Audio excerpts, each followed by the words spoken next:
Shalom, jumpa dengan saya dalam channel Cerita Alkitabku. Kita bersama akan merenungkan firman Tuhan pada saat ini. Firman Tuhan yang kita renungkan saat ini terambil dalam kitab Kejadian pasal 13 ayat 1 sampai dengan ayat yang ke-18. Sebelumnya mari kita satu hati di dalam doa. Ya Tuhan yang Maha Kuasa, kami bersyukur atas kesempatan untuk kami mendengar firman-Mu saat ini. Kami sungguh menyadari segala kelemahan dan keterbatasan kami di dalam memahami sabda-Mu. Kiranya kuasa Roh Kudus Tuhan memampukan kami dengan kuasa-Mu, sehingga kami boleh dapat mengerti apa yang menjadi maksud dan kehendak Tuhan untuk kami lakukan dalam hidup ini. Karena itu kami membuka hati kami seluas-luasnya, dan berbicaralah bagi kami ya Tuhan Yesus Kristus. Amin. Bacaan kita Kejadian pasal 13 ayat 1 sampai dengan ayat 18 dengan tema jangan salah memilih, sebab pilihan kita menentukan masa depan kita. Saudaraku yang dikasihi Kristus, Kejadian pasal 13 ini menceritakan bagaimana perpisahan antara Abraham dan Lot ponakannya. Saudara, dalam kehidupan kita seringkali diperhadapkan pada pilihan-pilihan penting, dan bagaimana kita bisa mengambil keputusan dalam pilihan-pilihan itu. Kejadian pasal 36 ini mari bersama-sama kita lihat dibagi menjadi 4 bagian yang akan kita renungkan bersama. Yang pertama, di dalam ayat 1 sampai ayat 7, di sana terjadi konflik. Kita tahu bahwa Abraham dan Lot memiliki begitu banyak kekayaan, sehingga tanah tempat tinggal mereka tidak lagi mampu menampung mereka bersama-sama. Maka terjadilah konflik antara para gembala Abraham dan gembala daripada Lot. Saudara, dalam kehidupan kita konflik seringkali tak terhindarkan. Namun sebagai orang percaya, sebagai anak-anak Tuhan, kita diajarkan untuk mencari solusi yang mendatangkan damai sejahtera daripada kita harus membesar-besarkan konflik yang terjadi. Itu yang pertama.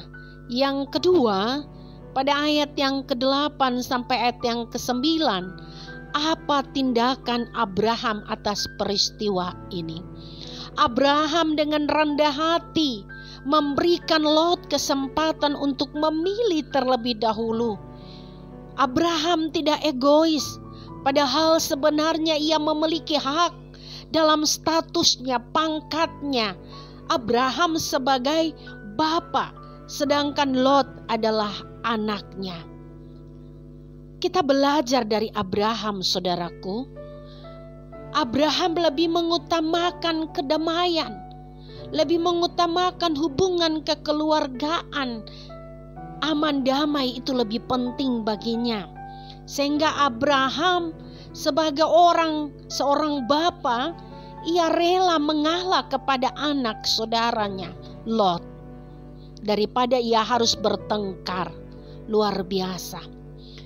Bukankah Filipi pasal 2 ayat 3-4 mengajarkan kita untuk tidak mencari kepentingan diri kita sendiri, melainkan juga kita memperhatikan kepentingan orang lain, dan itu dilakukan oleh Abraham. Itu yang kedua.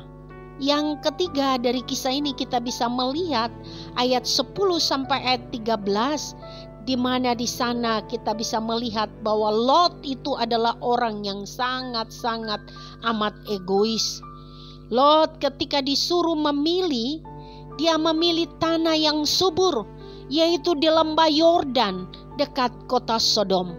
Keputusan yang diambil oleh Lot hanya berdasarkan keuntungan materi yang diperolehnya. ia tanpa memperhatikan dampak terhadap kehidupan rohani dan keluarganya ketika dia berada di tempat tersebut.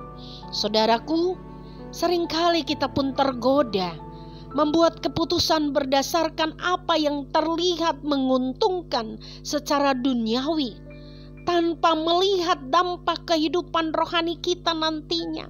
Ingat, keputusan yang kita ambil tanpa melibatkan Tuhan bisa membawa kita kepada kehancuran seperti yang dialami oleh Lot.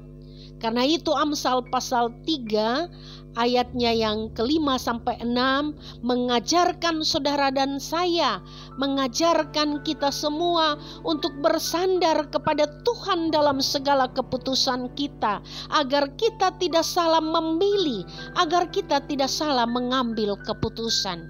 Itu pelajaran yang ketiga yang kita dapatkan.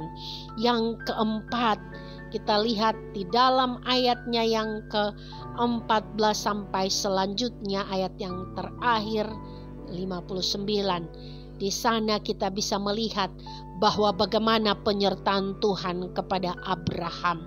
Setelah Lot pergi, Tuhan menegaskan janjinya kepada Abraham. Tuhan memerintahkan Abraham untuk melihat seluruh tanah yang akan diberikan kepada keturunannya.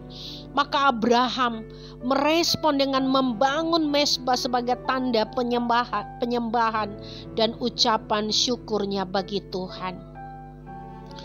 Tuhan memberkati saudara, orang-orang yang berjalan di dalam ketaatan dan mengutamakan Dia.